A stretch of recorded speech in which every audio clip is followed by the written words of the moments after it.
Là, on a les parpaings classiques, là-haut les parpaings de poteau, des parpaings de poteau à nouveau. La suite de la maçonnerie. Donc là, on a l'amorce de la semelle de fondation pour la maçonnerie du vide sanitaire, la partie qui est sur rez-de-chaussée. Rez-de-chaussée et vide sanitaire, donc avec un vide de construction de 80 cm. Toujours le distinguo, hein, je le réexplique pas, mais la partie vide sanitaire et la partie sous-sol. La partie sous-sol a un terrassement plus profond, la partie vide sanitaire est un vide de construction sous le plancher du rez-de-chaussée qui permet d'y passer les canalisations. Alors on l'appelle sanitaire justement puisque canalisation, appareil sanitaire. Ici vous avez l'emplacement de 2 semelles de fondation. Celle-ci c'est la semelle de fondation avec tous les fers qui sont en attente qui vont reprendre des blocs à bancher. Donc des blocs à bancher c'est quoi? Je vous l'ai dit, hein, parpaing classique, bloc à bancher. Vous voyez qu'ils ont une forme un peu différente. Les blocs à bancher vont y permettre en fait d'y loger une épaisseur et une charge de béton plus importante, puisque finalement ce mur qui va être un mur de soutènement, qui ne va pas être liaisonné en fait au mur pignon de la maison. Vous comprenez bien, hein, ici vous êtes sur un rectangle parfait au sous-sol avec des pignons et des longs pans. Ce mur-là finalement, il est une ossature indépendante et donc il va falloir y poser des blocs à bancher sur toute la hauteur qui vont être remplis de béton, qui seront plus chargés en acier et qui vont reprendre plus facilement les charges. Puisqu'ils ne forment pas une boîte, parce que ce mur ne forme pas une boîte rectangulaire et ceinturée en acier et en béton, mais un mur indépendant, qu'on appelle un mur de soutènement. Puisque là, vous voyez, on a 3 mètres de terre à reprendre en poussée. Donc il faut plus de béton, plus d'acier. Ça, c'est pour la partie sous-sol. Je vais repasser à rez-de-chaussée, comme ça je vais vous montrer quand même ce qu'on a fait pendant quelques semaines, puisque c'est pas parce que je fais pas de vidéo finalement que je fais pas grand-chose. Hein, vous vous doutez. Enfin, j'espère. On a fait de la maçonnerie un peu différente. Là, je vous expliquais, en fait, c'est du parpaing amaçonné. Amaçonné puisque chaque route, chaque rang de parpaing est liaisonné au rang inférieur grâce à un mélange de sable, de ciment et d'eau. Les parpaings à coller, c'est une technique un peu différente. Puisqu'en fait, on n'a pas de sable, pas de ciment, pas d'eau. On a un mélange finalement de poudre qu'on vient mélanger avec de l'eau et qui nous donne une colle. Là, vous êtes sur les murs de clôture en bloc à bancher.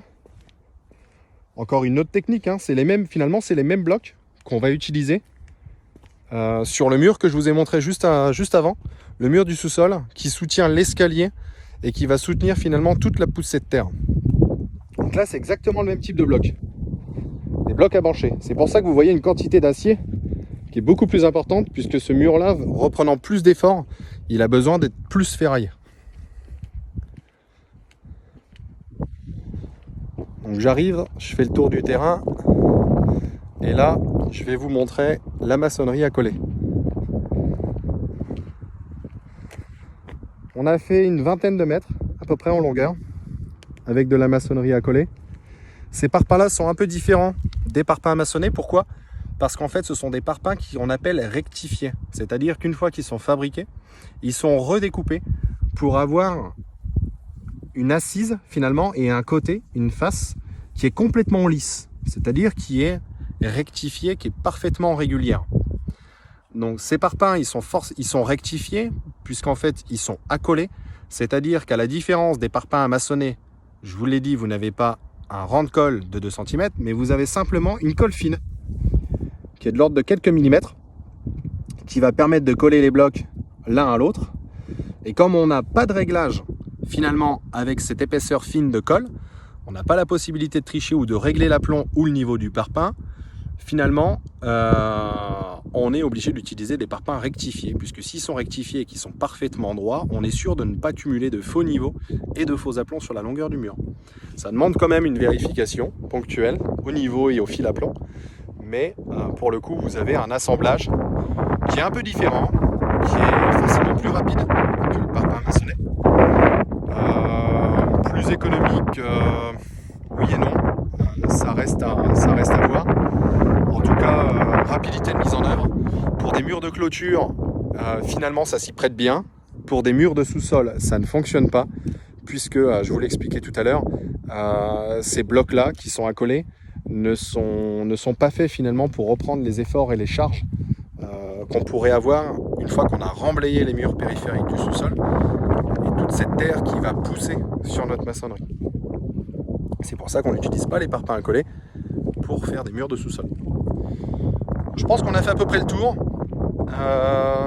J'essaierai de moins vous inquiéter la prochaine fois et de vous dire que je suis toujours là, toujours présent. Si je fais pas de vidéo, c'est parce que ça n'avance pas beaucoup. En tout cas, il n'y a pas d'avancée significative qui justifierait le besoin d'une vidéo. Donc vous avez un petit aperçu avant les vacances de là où on en est. On se reverra après les vacances avec la suite de la maçonnerie et de l'élévation des murs du sous-sol.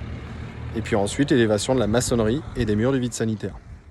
Je vous souhaite de bonnes vacances et je vous dis à très vite.